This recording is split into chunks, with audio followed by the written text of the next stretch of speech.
Sveiki! Es esmu Ilze Sirmā un esmu Fabolika kompānijas biznesa struktūras vadītāja. Šajā video instrukcijā es vēlos jums pastāstīt par to, kā apmaksāt savu Fabolika pasūtījumu. Pašā sākumā es jums gribu pastāstīt vispār, kādi apmaksas veidi ir pieejami Fabolikā.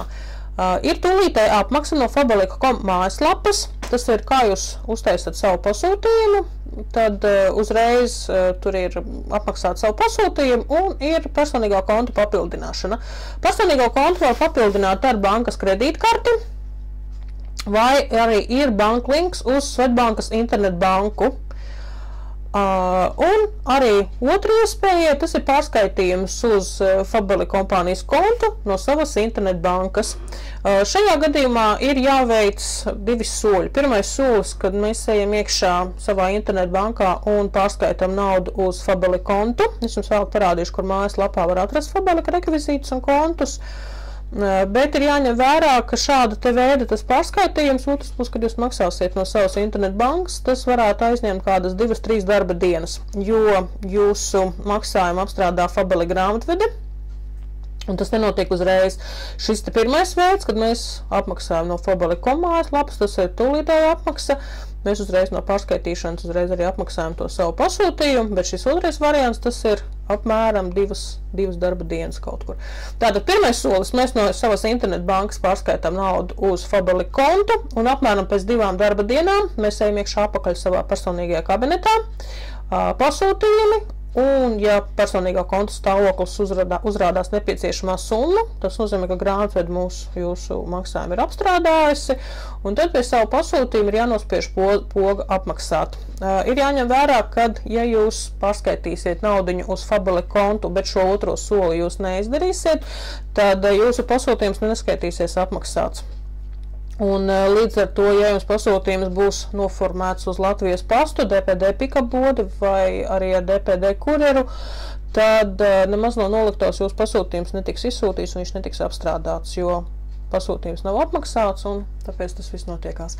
Labi, tagad es jums rādīšu, kā notiek pati Fabolika apmaksa, Fabolika pasūtījuma apmaksa. Mēs ejam iekšā savā Fabolika mājaslapā, personīgais kabinets, un personīgajā kabinetā mums ir sadaļa mani pasūtījumi. Šeit ieejot iekšā mēs redzam visus pasūtījumus, kādi mums ir noformēti, bet mums ir vajadzīga pasūtījuma apmaksa.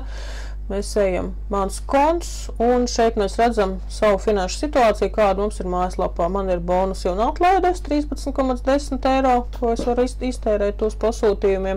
Kopējā pasūtījuma summa, kas man ir jāapmaksā, man ir 216,19, bet es nevēlos apmaksāt visus pasūtījumus, jo šeit apakšā mēs redzam tos savus pasūtījumus. Man daļa ir šobrīd savākšanas procesā, kas tiks piegādāt tikai nākamajā reizē. Es gribu apmaksāt tikai tos pasūtījumus, kuri šobrīd man ir jau piegādāti vai izsniegti, un es viņus neesmu apmaksājusi. Es skaitu šīs te summas kopā.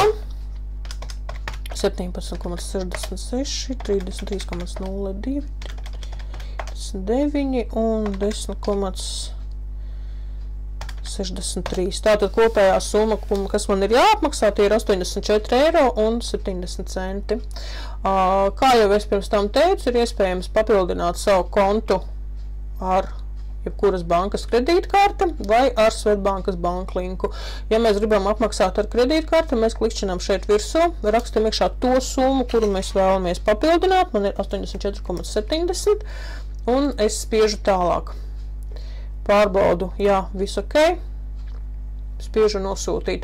Šeit mēs rakstam visus tos datus, kas mums ir precīzi uz kredītkartes virsū.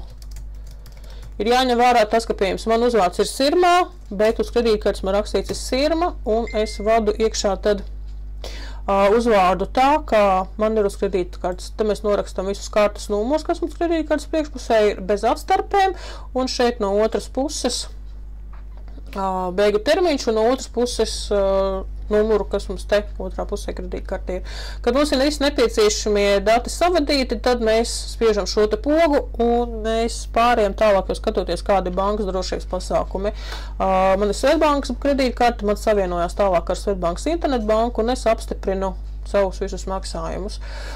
Bet šobrīd es negribu maksāt ar kredītkarti, es gribu apmaksāt ar Svetbankas banklinku. Tieši tāpatās es spiežu uz Svetbankas, rakstu iekšā to summu, ar kuru es gribu papildināt, un spiežu tālāk. Šajā brīdī es uzreiz tieku savienota ar Svetbankas internetbanku, un es aizpildu visus nepieciešamos datus, kā jau tālāk tas maksājumā ir prasīts. Tātad es esmu veiksmīgi izdarījusi visu to, ko man prasīja Svetbankas internetbanka. Kad es maksājumu biju veikusi un savadījusi visus kodus, man bija šeit poga atgriezties atpakaļ pie pakalpojuma sniedzēja. Es to nospiedu un atgriezos atpakaļ automātiski atgriezos Fabolika mājaslapā. Lūk, šeit ir pieejams 84,70. Tas ir par to, ko es pieņemsim stāstīju šajā te gadījumā.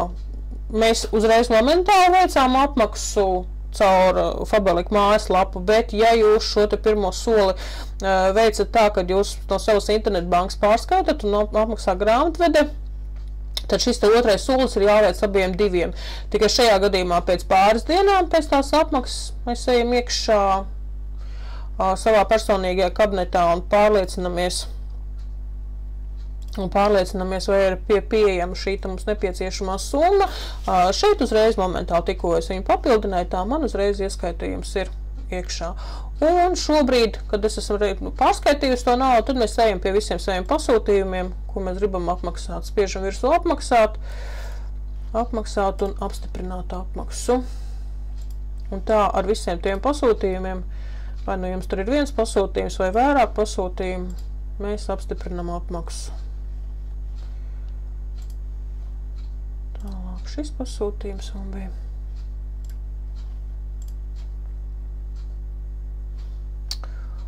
Un pēdējais pasūtījums. Lūk, pasūtījumi ir apmaksāti. Refrešot.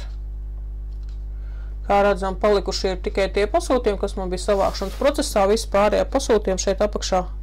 Mēs varam redzēt, ka šeit ir kontu papildināšana. Šodien tikko es papildināju kontu un arī apmaksāju visus tos pasūtījumus.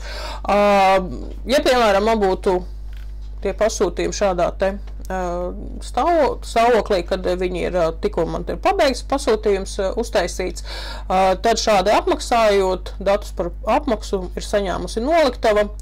Un pasūtījumi tiks izsūtīti uz Latvijas pastu, DPD pikabodi, vai arī ar DPD kurjeru.